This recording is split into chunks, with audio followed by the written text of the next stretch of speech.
Hello, beautiful souls. I'm your host, Nicole, and welcome to the Intuition Age. My intention for this podcast is to cultivate a sacred space where we can collectively evolve into higher states of conscious and self-awareness. I believe that the sustenance and purpose of our being is already located within the depths of our souls. We just have to rediscover and realign with it. It's time to go inward to find all the answers, clarity, and knowledge we seek. So let's journey within. We live in an intricate web of energy that connects all beings, humans, animals, plants, and the greater ecology. Our very souls are intertwined with the earth, interconnected and reliant on each other for our health, well-being, and survival. Recognizing this unity sets the foundation for environmental sustainability and sensibility. It establishes greater awareness of the deepening environmental crisis. And that is why I'm here today. Our Earth is deteriorating at a rapid pace, and every aspect of our being is affected by this reality. Collective healing that encompasses the entire conscious matrix requires a shift to our perspectives. It requires us to reignite our wonder with nature, dismantle societal imposed notions of separation, and reestablish our sense of belonging in the grand universe. On today's episode, I have a very special guest, Jenna Rines. I met Jenna last year when we started working alongside one another at the incredible Growth and Wellness Therapy Center in Toronto. We immediately connected through our shared interests and passions for environmental justice and mindfulness initiatives. Jenna is a registered social worker, researcher, mental health and wellness workshop facilitator, and environmental educator. For us, this podcast episode is the first step in igniting a shift towards a culture that is living in harmony with the greater Earth community. We all have a part to play in combating climate change. Hi, Jenna. Welcome to the Intuition Age. Hi, Nicole. Thanks for having me. Thanks for being here. I'm so happy that we came up with a topic that we could discuss on this show.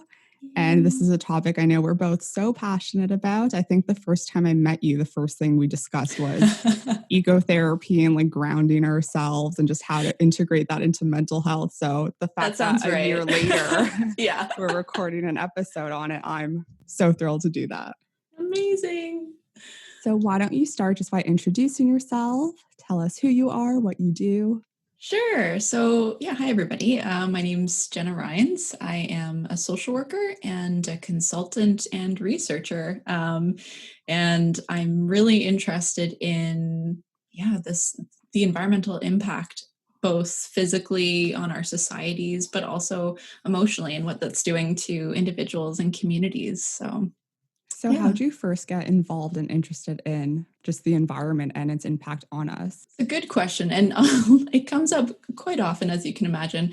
I think I've always had an interest in the environment and environmental protection. But it was something that as I kind of moved along with my career, our society is so shaped around like getting a job and, what are you going to do and going to university. So I ended up kind of going down the road of social work and psychology and kind of pushing my passion for environment and environmental protection kind of to the side a little bit. It was always something that was brewing in the back of my mind, but not the focus of my career. And so, over time, I would say probably around COVID, this kind of pause or this break of I want to think about what I'm doing, and just kind of the collective, just pause and information that was coming stillness. out. Yes, the stillness, but it was the stillness in combination with information that was coming out, just from climate scientists and activists and all of this that was just seemed like the perfect storm for me to be like, I think I need to make this a bigger deal in my life than it actually is right now. And so I joined I realized that what I was experiencing was eco-anxiety, which I know we want to talk about. And I started kind of reaching out, being the social worker that I am, I started reaching out for resources. I was like, okay, I need to connect with people. I need to find out more about this. And yeah, so I found a support group, and then I started connecting with communities around these topics and started integrating things like ecotherapy into my practice. So as a social worker. So personally, what elements of eco-anxiety were you feeling? And has it always been apparent, or was it just escalated because of COVID? It's a good question. And I think it's been present, I would imagine, as I'm reflecting back, it's been present for a long time. And I think it's just not something that is easily talked about in society and with friends and family. I think over the years, it's been getting a little bit easier, but I didn't know the name for it. I just was knowing like, okay, I was feeling like whenever I think about climate change, I would have this kind of like panicky feeling and thoughts about like, okay, this is going to affect my life. Like how am I going to plan for the future? Like, should I even be planning for a career? Like, should I be considering getting a house? Like, where should that be? Should I be having kids? Like, all of these questions are kind of bubbling up inside. And that feeling of like, I don't think I can talk to anybody about this because nobody else seems to be talking about it. Right. So that's kind of what was on my mind. And then, being connected with other people who were experiencing similar things, it's just that kind of, oh my goodness, other people are thinking about this, other people are talking about this. So yeah, I think the main issue is that society in general is so fixated on us versus the other in terms of literally us versus other people, but also us versus the environment. It's very external the way we perceive it. It's an issue, but for some reason we can't make that correlation between the environment and our need for the environment to be healthy, to be high frequencies, all of that. Absolutely. So I'm not quite sure where the disconnect even started from in human society. I don't know if just we modernized so much where we just realized or have this false perception that we aren't reliant on the natural world anymore, when in reality, like we need it to survive. Absolutely. And it needs us to survive. Right. Which we know it probably doesn't, right? Mother Nature will go on without us. But absolutely. Like, I think increasing like commodification and like extraction, of our, the natural resources in the planet. I think I agree. We've come to this place where we feel like we can do anything without consequence in some degree. And we know that's not true. Right. So, and we do live in harmony and connection, but we'll get to that. We'll get to it. Don't worry. So what is your understanding of climate change? Because it's like, I don't know why, it's some broad topic context that for some reason a lot of us can't quite grasp or understand. For sure. And I would encourage people there's so many amazing climate scientists who could say it and describe it so much more eloquently than I know I could.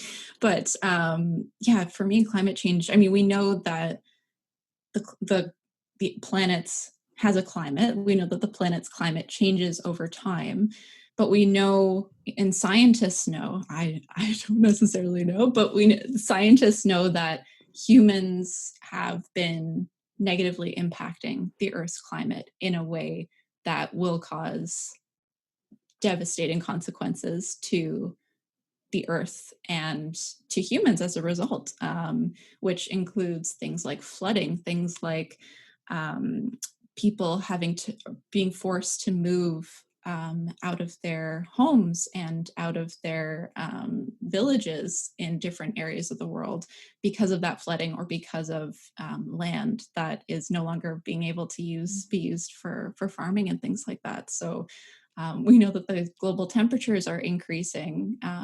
So yeah, those are all unfortunate consequences of. And have you personally been affected by climate change? I have to ask because even things like flooding or getting like relocated, those are, again, like it's something we can't really conceptualize when we're living in like a nice home in Ontario where, the climate has become more drastic, and we could definitely discuss that, but we're not in areas of concern.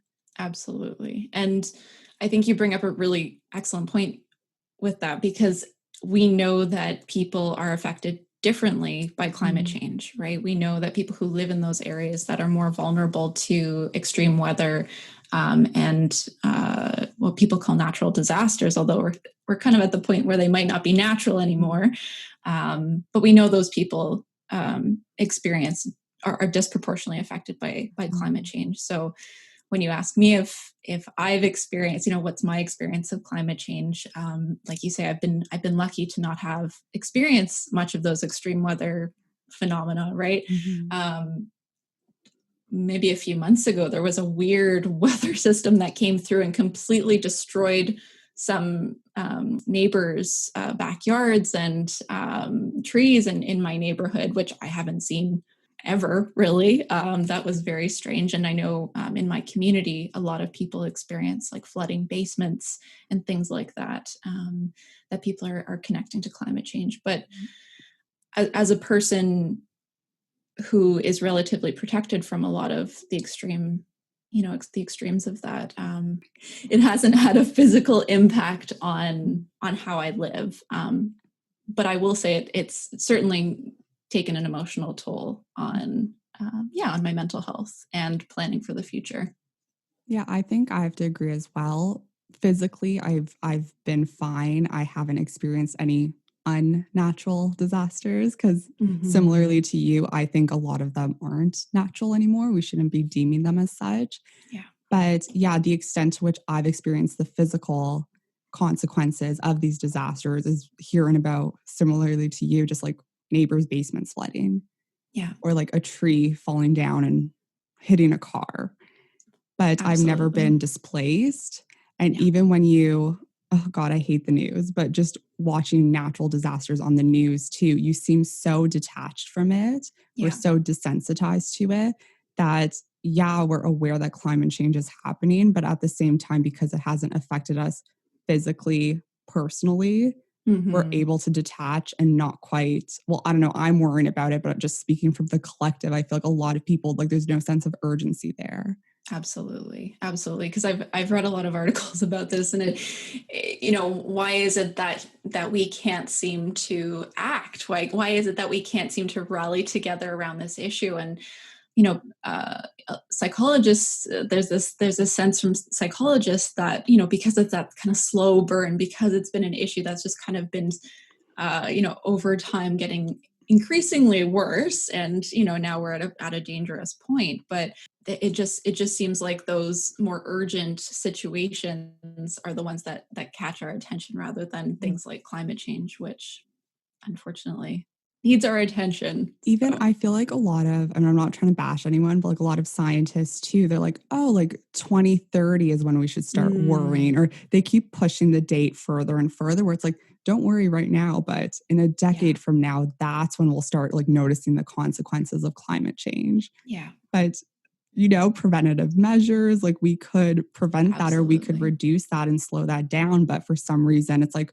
we'll deal with it when it happens. Yeah, absolutely. Like I'll hear even friends talking about like, my kids will deal with it, or like my grandkids will deal with it. I'm like, why are you bringing children into a world that may cease to exist when they're here? Absolutely. Now we're like releasing all of our anxieties. Oh yeah, it's all coming out. For sure. I'm anxious about this and this. Oh my God.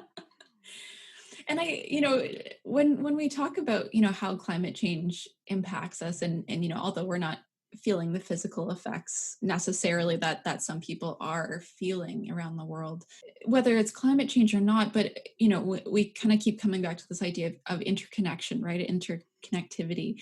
And things like COVID, right? Things like these viruses, or things like chronic health issues. A lot of these things come up as a result of, or in my perspective, as a result of our interconnectedness and how we treat each other in the environment, right?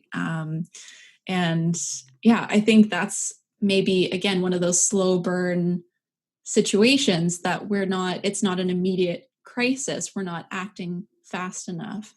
But it's something that, yeah, I think again is all connected with these issues that we're talking about. So No, I completely agree. And I feel like that's where the spiritual element of climate change comes in as well. Just kind of like we spoke about prior to recording, we are literally an extension of Earth. Earth is an extension of us. We're all extensions of one another. There's just a cosmic collective consciousness existing. And what exactly happens, like what is entailed if the frequency of Earth is decreased. So that's something I personally struggle to grasp, and I'm always trying to comprehend, because the vibrations of Earth are decreasing. And how does that affect us? Like, we are reliant on Earth. Like, don't even consider like the emotional, mental, spiritual, yeah, even physical wise, like the air we breathe. What happens when the air we breathe is contaminated? for sure. The soil, all of our food is grown from soil, or if we eat animals, they're digesting contaminated soil. You know, the water we drink, what are we, 70% water? I never know the exact. It's a high number. I never know the exact stat. But the water we drink, like what happens when the water is polluted? Like I don't know why we can't just grasp that we are so reliant on Earth in every single aspect. Like, we would not be here if the water wasn't clean, or our soil wasn't clean, or like the air wasn't clean. And each aspect of that is getting contaminated. Yeah, absolutely. So what the hell, what do we do? That's a big question to be answered. No, and when as you're talking about this, what makes me think about it makes me think about technology and how, we'll just invent something, or we'll create something to fix it. Like, if the water's contaminated, we'll just run it through this filter and we'll fix it. But we don't often get to what I think what you're talking about, the root of the problem, and almost like a prevention based strategy, right? Something where let's target it at the root and get rid of the problem altogether. Let's figure out a way to work together to get through this, right? Because even water filters, who could afford a water filter, So just things like that. It's like, yeah, some of us are able to access a water filter to get fresh water supply, but literally 90% of the world's population is unable to do so. Absolutely. So yeah, of course, like the root of the problem exists, but we're only creating these alternative solutions for literally the 10% that could afford these solutions. Absolutely. Absolutely. And we know that, like we mentioned before, there are people who are disproportionately affected by all of these issues, whether it is water contamination, whether it's climate change, whether it's extreme weather. And these are quite often our Indigenous communities, our communities of color, low-income people, people who, as you're saying, may not have access to a lot of the technology that people are coming up with to kind of slap a Band-Aid on the issue, right? And it's not right. It's not right. Yeah, so maybe we should just discuss that a little bit. Sure. So I know personally, the first time I began to realize that climate change wasn't equally affecting all of us was I was in a university class. It was, some anthropology of fashion course, and we learned about fast fashion, obviously, and basically where our clothing go when it's unused. And the biggest thing that came up was, here we are thinking, like, I was so big for donating clothes to like Value Village, Goodwill, like Salvation Army. And I heard basically they just go through the clothes, see what's worth like reselling or even worth donating. And the rest, they'll just send it overseas to third, fourth world countries to just rot there. To like rot in their habitat. Like, people are living, it's not like they're just putting them away in some like swamp and just even that alone, like the environment, come on, like we shouldn't be doing that. But full on in people's habitat, just dumping our unused rags, clothing, whatever, to just, again, rot there.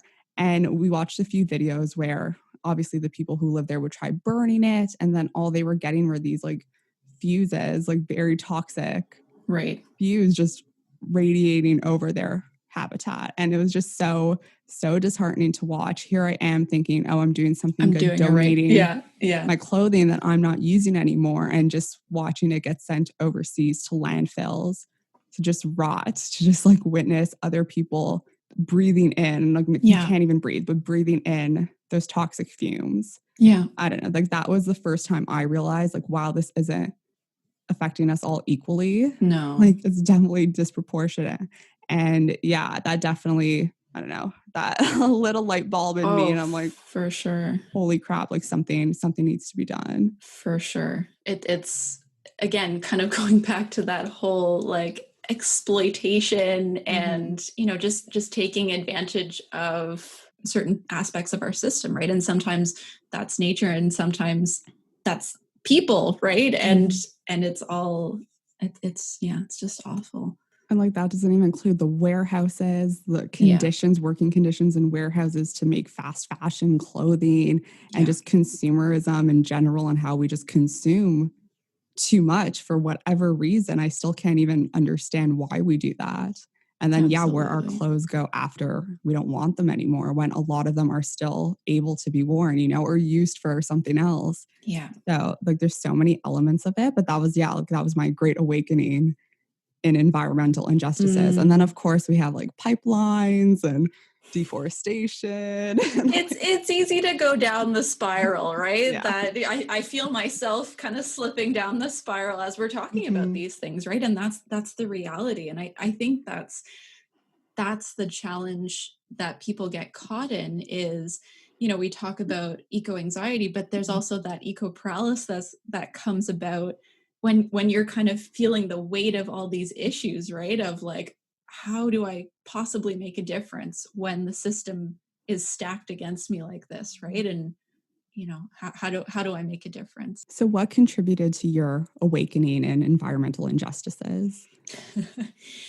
It's funny. I as much as there's a lot of heat around Planet of the Humans. I don't know if you watched that documentary that came out kind of just as COVID was hitting.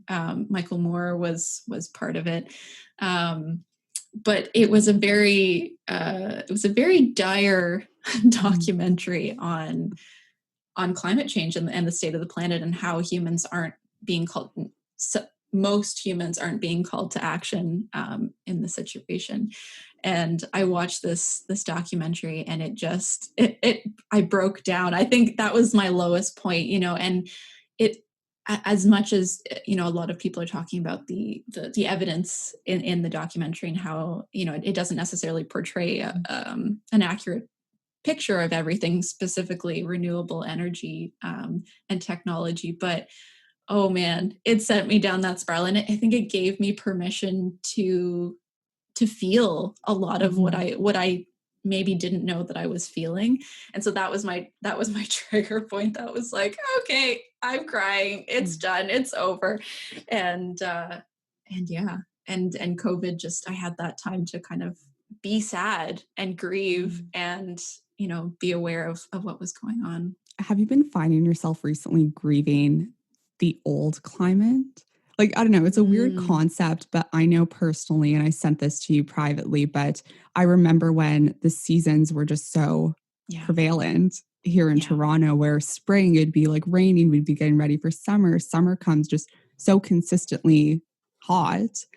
Fall comes like beautiful fall days. And then winter was just literally November till sometimes February snow. And all of a sudden the past few years, like we'll have sun during Christmas and then snow until April. Like I have photos of literally snowstorms in April and that isn't normal. And over the summer, I see these like crazy like wind and rainstorms. Yeah.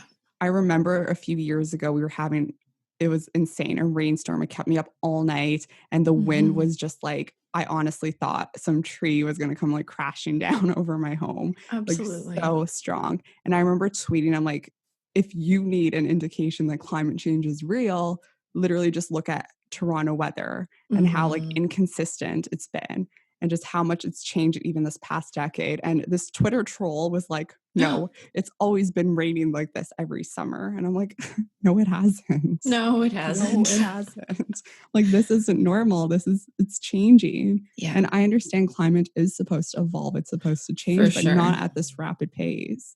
No. Like, it shouldn't change decade to decade. That's insane. That's such a short period of time. For sure. And measuring things like air quality when we know that the air quality is being impacted by the pollution that we're putting into the air, right? So there are all of those things that we can measure, and we know that it's changing because of human interference, right? No, but I'm the same with you. I mean, it's hard now to not witness, like we had this, I mentioned the storm that we had a few months ago, and you just sit there at the window going, like, you can't not go into that spiral of like climate change, this is, and it's just, it's a scary realization, to know that this is changing so rapidly, and to grieve that loss of that remembrance of, every Christmas, I expect a white Christmas, because that's what, like, there's a song about it. there's a song about white Christmas. And I mean, that was what, in Vermont or something, and maybe they get more snow than some areas of Toronto, but I think we have memories. We have memories of these things being a thing, and yeah, it's certainly changed. But also, I'm wondering too, just our connection to Earth's seasons, and even animals, like their connection to Earth's seasons, plants. What happens when weather patterns change, and how does our body's natural rhythm change? For sure. Because it does. It does. I mean, people have different experiences of seasonal affective disorder, right? We know that humans are impacted, to some degree by the changing of the seasons. I know when it's sunny, like a day like today, my mood is really impacted in a positive way. And when it's dull, I don't want to get out of bed sometimes, right? So it's not the same for everyone, but we know that some people are impacted by that. And again, I'm not a biologist or, a specialist, and, but the changing of the seasons and the changing of the weather impacts how things grow and how things move around our planet. And migration patterns and things like that. I've just read about some of that. So just like even circadian rhythm, how seeing light outside impacts us, how it impacts our sleep cycle. Like when we sleep, our body just rejuvenates. It releases all those toxins from the day. And when it's dark outside, like, like how does that affect our sleep wake pattern? Like there's like a lot of other things too, like bowel movements are affected, for example, or from mental health standpoint, I resonate a lot with the different seasons. And just come winter, what I want to do is like relax and recoup. I was so active from spring to fall. Let me just like recharge. And with winter now being in April here, like how does that affect everything for me, basically? So I don't know, even from like the mental standpoint, how does our brain process the changing climates? Like, how do we process the information where it's, okay, now's the time for my body to relax and recharge, as opposed to like take action? And what happens when it's gloomy 9 months out of the year now, 10 months out of the year? Yeah. How do we cope with that? Yeah, it makes it more difficult, right? And I think the awareness of that is the first step, is the important thing of like, noticing the connection, if that's present for you. I think that's important in itself, because then okay, if there's a problem here, maybe I can do something about it, and or talk to somebody about it. Because I know, I've done quite a bit of work with people with chronic illness and things like that. And so when people realize that there's a problem, and start to get diagnosed, and start to have explore these issues, there's a sense of relief of like, okay, I'm not crazy, or I'm not making this up, or the system is acknowledging the issue that I have. And so it's along the same kind of lines, like if you notice these patterns that you're having, that's important, and your body is giving you signals. So there's a sense of importance of paying attention to the signals that are going on, right? Somatic awareness. And then the next step would be, who are you going to ask for help? And I would say a social worker or a therapist or a life coach would be an excellent person to help you connect with, what's meaningful for you around how you cope with a lot of these issues.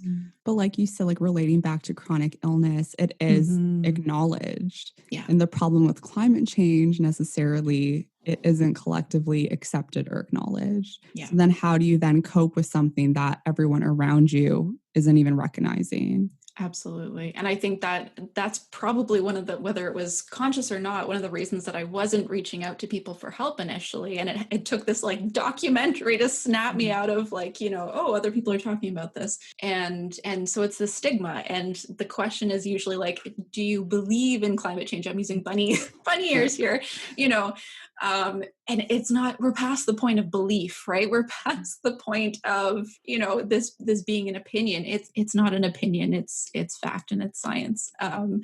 And so starting, if you're feeling brave enough, starting to talk about it like we are, and with people that you care and about and trust, just to be able to bring that out into the open. And I know I'm having more open and honest conversations with my friends and family about it, but all that to say, how do you get help? How do you seek help when there is still that, that stigma, or that sometimes even shame, depending on the context of where you're living, in getting help. And like I said, a helping professional, therapist, somebody along those lines is trained to accept and acknowledge, where you're at, no matter where you're coming from. So I'd like to think that they would be able to support you in being able to process these things non-judgmentally. So, and if they don't, find another therapist. Find a new therapist.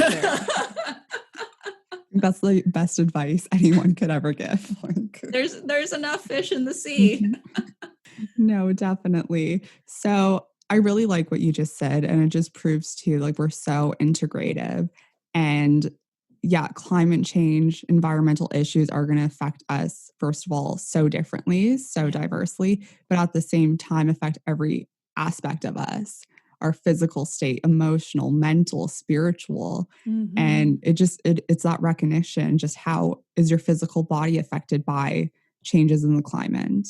I know personally, when it's gloomy outside, I just want to lie in bed and do nothing. Like, my body's natural rhythm tells me when it's dark, because nighttime, it just makes that correlation, time to rest, even if it's morning or midday. If it's gloomy, if it's dark, my physical body wants to rest. Same with like the mental aspect. Like at night, again, I feel like our brain just processes everything that has happened that day. Like the subconscious is just processing what happened consciously. And when it's dark and gloomy again, our mind, our brain is just processing like a million miles per hour. Yeah. And how does that affect us? I feel like that's how like seasonal affective disorder stems for many of us as well. The spiritual element, just watching literally the earth, an extension of us, completely deteriorate in front of our eyes. And I don't want to say that we're unable to do anything about it, but sometimes it seems that way. It feels that way. Absolutely. And I'm glad you bring that up again, because I think,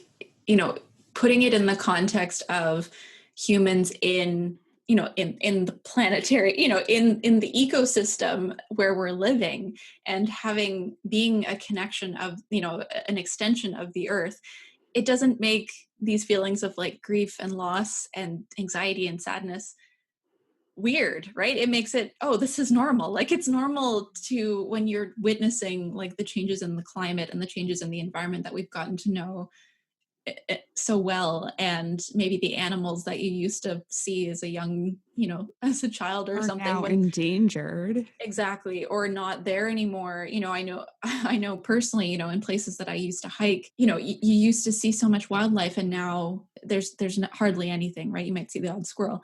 So, all of these changes, if you're putting in the context of we are one with the planet, it doesn't seem so strange to feel these feelings. And I just wanted to reiterate that, because, people often question like it's not your place, or like there's no reason why you should feel sad about this. Just go buy something and make yourself feel better. But but it is, and it's okay. And that was a good point too. Like, I feel like when we focus on climate change, it very much is how are we as humans affected. But literally everything on this earth has a vibrational frequency. Like, it's moving, not necessarily living, but the other living beings, animals, wild animals, especially plants, trees, like how are they affected? Like, even water has consciousness. How's the water being affected? So I feel like we need to stop isolating. Like, society is really heavy on us or the other. Yeah. And it's just more like, how are we all being affected by this while still understanding that we're all being affected differently? Absolutely. Yeah. Okay, so Jenna, can you tell us a bit about ecotherapy? Sure. Yeah. Now, before I jump into it, ecotherapy is super different to so many people. I recently gave a presentation to one of the clinics that I support and work at, and so ecotherapy is in my perspective just this umbrella term for supportive therapies that involve incorporating elements of our natural world to get benefit and healing from that. So, a lot of people talk about like equine therapy, with I love horses, equine assisted. horses. Yeah. I know. I can't ride one, but horses are great. Yeah, so equine assisted therapy, horticultural therapy, and garden, therapy. And what's been coming more out of, in therapy situations is therapists and their clients moving outside and doing therapy in nature, in natural spaces. And so that's kind of what I think about when we talk about ecotherapy. Um, and, this sense of, for some people, I've read and watched that there's this sense of almost like the environment and the natural setting around you being almost like a co-therapist, and how being in the natural space helps us process and do that internal reflection. I mean, for me personally, I just go outside, and just being in nature kind of seems to unlock a certain mental space or alleviate some of that anxiety and stress. And I think ecotherapy is a great example of ways to incorporate that if a person is looking for nature-based therapies. So some follow-ups, I feel the Mm-hmm. exact same way. I feel like when I'm immersed in nature, it's automatically this connection to something greater. Just even I love going to this is so bad, like going to forests alone. Oh And yeah, that's not I, bad at all. I Why know, is but I'm that like, what if I bad? get lost? Like it's Oh, weird. that So, way. just like going to forest by myself. But yeah, and just understanding that we're so again interconnected, connected with nature. I love earthing. I love grounding. I just feel like a serenity each time I'm surrounded by trees and soil and Mm. dirt, even. And Mm-hmm. even, I don't really like insects, but just seeing like spiders building their web just so unaffected by like my presence there. It's It's amazing. just, yeah, I read this article actually recently about a man in Peru. He lives in, not Peru. Oh my God, I'm getting my geography all wrong. A man in Brazil who lives in the Amazon rainforest. And once a year, he'll do this like 15-day trek to go visit his parents, just Wow. stay with his parents for a day and then trek back. And someone asked, they're like, there's like jaguars in the forest, like monkeys, all these wild animals, and even like inconsistent weather. Like, aren't you afraid? And he's just like, absolutely not. I'm one with earth. They're one with me. Wow. He's like, I'll pass by animals and I'm unaffected by them. They're unaffected by me. Like, this is our shared habitat.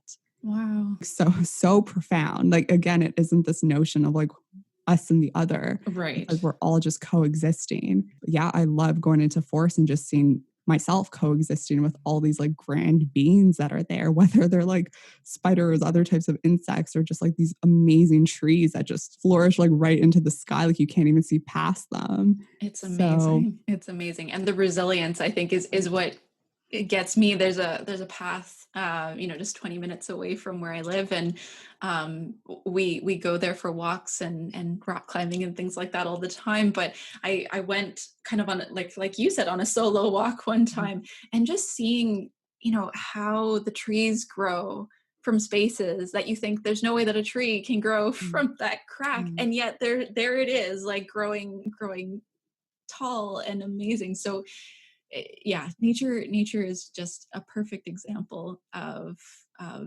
existing and living and hopefully thriving. I hope most of nature is thriving, although we know that's not the case, but despite the challenges that it faces. Yeah. So I did want to go back to ecotherapy and just ask, what do you do if a client comes to you and they don't really have the like natural resources around them to immerse Mm. themselves in ecotherapy? Yeah, it's a great question.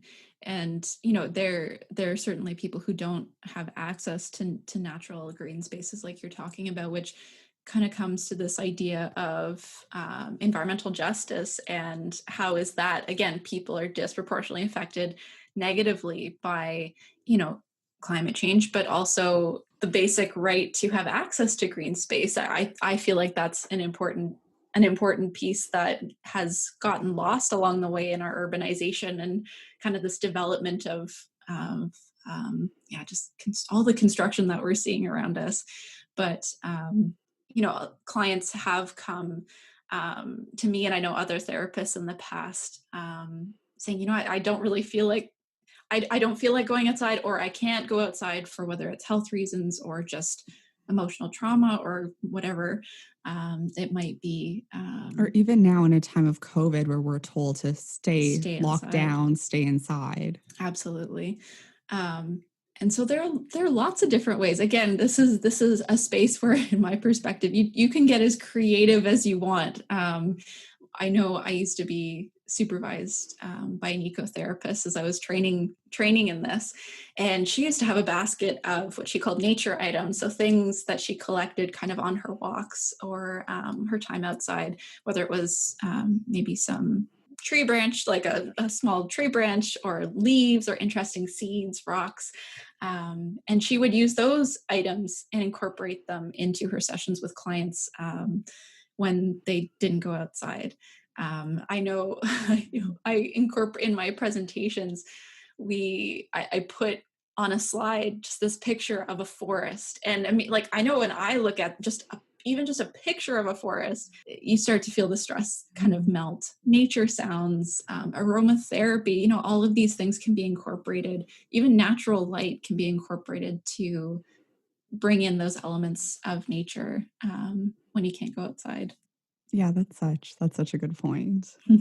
It's true. I feel like sometimes we just disregard our environmental health and need Mm-hmm. because we don't have access to, say, green spaces or forests near us. But Mm-hmm. yeah, there are alternative ways to integrate earth into our lives.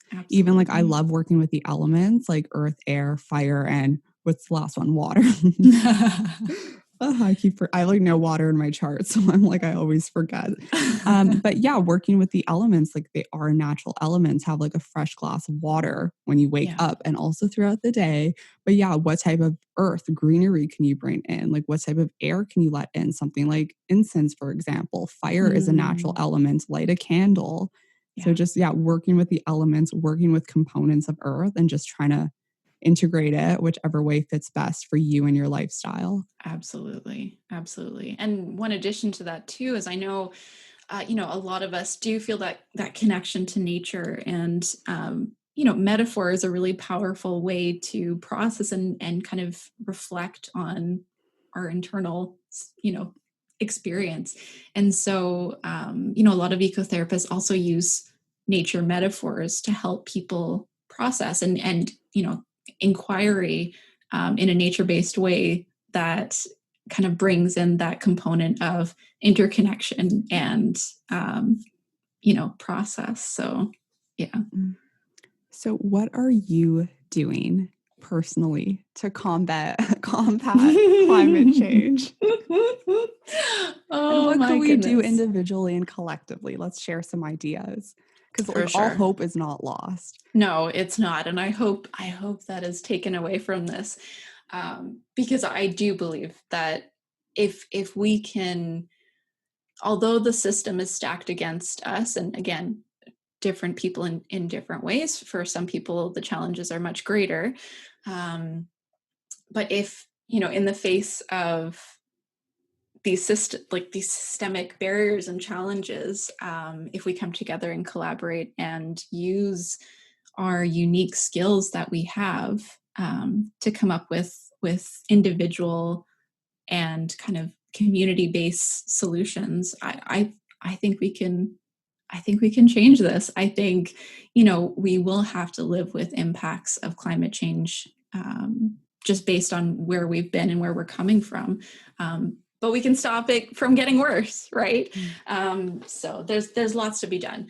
Me personally, so I am taking courses and trying to learn more about ways that, not only about climate change and, environmental education in isolation, but ways that as a social worker, I can bring that perspective and integrate it with this new knowledge of, social workers talk about ecosystems and systems theory, and we know that this interconnection with our environment.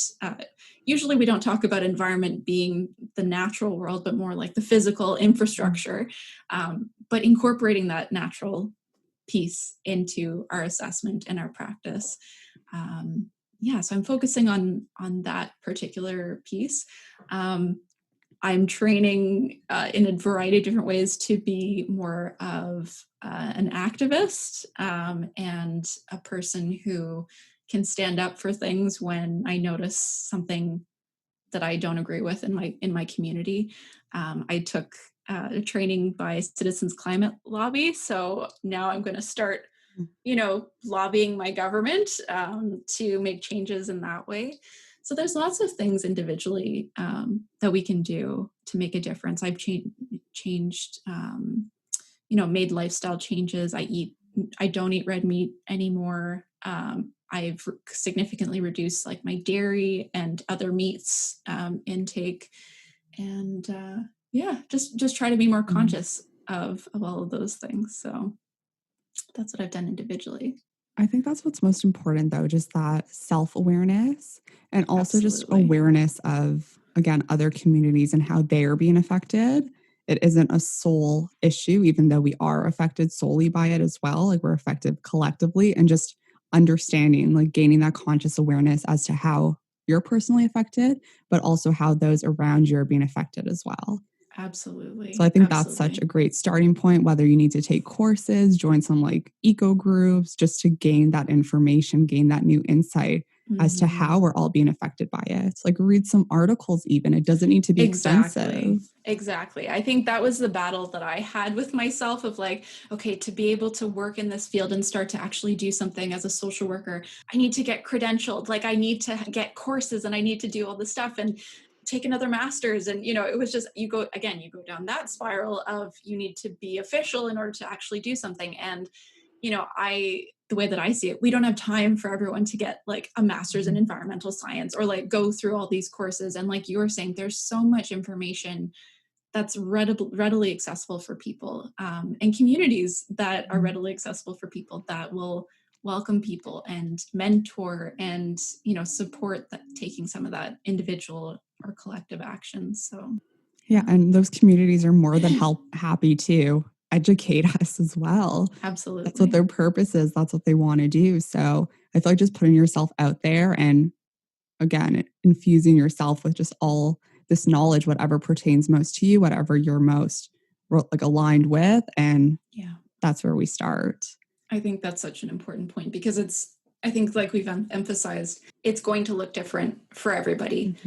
But I think it comes back to your point, Nicole, about how important it is for everyone to kind of identify their own individual action plan, right? Their own what feels right for them in the circumstances that they're in, because that's going to look so different depending on who you are, right? And what you're able to do in this, COVID has made it difficult for many people to kind of get the bare minimum going in their family and in their lives. So there's no judgment, or there shouldn't be this judgment on people of you're not doing enough. People are going to do what they feel they're able to do in the circumstances. But part of that too is self-care, right? I wanted to bring in this element of self-care, because doing this work or being acutely aware of the issues of climate change, it takes a toll. I think that's clear. That's in our conversation. It affects all of us in some way, shape, or form. And for the younger generations, we're starting to see people actually shape their lives around what may or may not be happening in the future. And so when that is the case, we need to take a step back and go, how am I taking care of myself? Because if we believe that the earth, we are extension of the earth, and it's important to protect the earth, then it's important to take care of us, and we need to be able to support ourselves in doing this work. So self-care, however that looks for you, whether is getting outside and spending time in nature and bringing more balance to your life, that's just as important.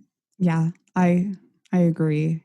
It's true. Our personal frequencies are radiating out and they affect our projected reality. They affect how we embody ourselves, our authentic selves, how, if we're not doing self-care, how reactive sometimes we are to situations, how we cope with anxiety and depression. So I think that's such an important foundation to have. And if you find yourself getting more anxious because of all this climate change, environmental injustice news, just take a step back and just comprehend what you've learned first, and then try to come up with like a plan that's individualized to you. For me, for example, it's just ever evolving. I started with, again, like fast fashion was kind of my starting point. And I was like, how am I a victim of consumerism? I literally call myself a victim of consumerism because it's true. And how could I reduce my waste in that way? How could I stop consuming, or not necessarily stop, but like lessen my consumption? And the products I'm buying, where are they being made? Are like, is it ethical in their warehouses where it's getting constructed? Is it ethical, sustainable fashion? So that was kind of my starting point. And I didn't overwhelm myself. It just kind of started ever evolving, where it's like, okay, the products I'm buying, how much waste now is coming with it? Absolutely. So instead of it being wasteful after I use it, like as I'm buying it, does it come in a box? Like, does it come with all this extra plastic that shouldn't be there? So just like little realizations like that. And then you start evolving and learning more and just adapting your lifestyle as you continue to grow. So I don't know. I feel like people get so overwhelmed right away with all this environmental injustice information, all this climate change information, sustainable living information, where it's like, it doesn't have to be that difficult right away. For sure. And I think the other challenge with that is, again, we kind of keep coming back to these societal issues, but comparison, right? I think our Western society is so dependent on us comparing ourselves to other people and saying, okay, how can I be like that person? Or if I'm like that person, I've made it. Or, we set these unrealistic expectations, whether it's on ourselves or on each other. And it's not helpful, right? I know I've had conversations with people about, people cutting down their meat intake like I did. But then some people think like, oh, if I don't completely go vegan, I'm not making a difference. So what's the point? I'll just keep eating red meat. And I certainly don't see it that way. Every small incremental step that you can take is one step in the right direction that we certainly weren't before. So I just want to make that point. Yeah. Animal consumption is like a whole other topic that I could go on forever with. Like, I feel we're honestly just consuming their frequencies. If you're eating all this meat and the animal went through a process of, first of all, eating contaminated soils or were filled with artificial hormones and pesticides, and then they go through the process of going to a slaughterhouse, like, you are literally eating that energy, that negative, low vibrational energy of their whole lifetime is now ingrained in you. Absolutely. And, again, we could go on a tangent about food systems and pesticides and how that's destroying the environment. Monsanto, we could go on. And I think those things are all important if you have the capacity to be taking that in and kind of considering that in your lifestyle, decisions for you and your family. Not everyone feels that they can. So what other ways potentially can you make a difference in? No, of course, like partake or even grow little green spaces in your community, at your home, like go plant a tree if you can't actually physically go do it. Donate to plant trees. Like, I do that every Christmas. I'll buy people trees. Yay. And they get planted. There's so many wildfires or even deforestation. Like, there's so many options. If you can't cut out meat from your diet, like, I don't know, reduce your waste some other way, care for the environment some other way. Like, there's so many options, and there has to be one that aligns with everyone. And you don't have to do everything. No, do not. And don't even try. Don't even try to do everything. I've tried in a few different circumstances and it doesn't work, trust me. No, I feel like we got deep into it. That was quite extensive. I feel like it's a lot of information for everyone to process. But again, I think starting point, just do some research and even just tune into yourself, understand how you're affected, every aspect and element of you, how that is affected by climate change and environmental injustices, and then start understanding how your local community is affected, the greater community, the whole world is affected, and go from there. See how you could implement some sort of change in your life. And absolutely. Like I feel like I just need to emphasize again, every little change counts. For sure. Absolutely. And I want to reiterate everything that you just said. I think, we talk about, we can get very overwhelmed by how global and huge these issues are. And the more I start to do this work and the more I immerse myself in these things, the more I see the importance of reconnecting with our community, right? And figuring out ways to be able to not only cope, but start to come up with these solutions to slow down, the damage that we're doing to our environment. And for me, returning to community and getting involved in my community has been really important process. And just understanding you're not alone in this. Exactly. Well, Jenna, thank you for being here. It was honestly such an honor having you. Oh, thank you so much, Nicole. And thanks for sharing all this information. It's so important. Of course. And then once we consume new information about climate change, I'm sure we'll do a part 2. Amazing. But I feel like we're still processing what we've discussed as well. But this was such a conscious conversation. Amazing. Thank you. If you feel enlightened and inspired by the intuition age, I would be eternally grateful if you head over to Apple Podcasts and leave a rating and review. This platform truly allows me to act as a catalyst for expanding and elevating human consciousness, both individually and collectively. All shares, downloads, and subscribes help me distribute these divine topics to even more conscious souls. Thank you for tuning in, and I'll see you at the next episode.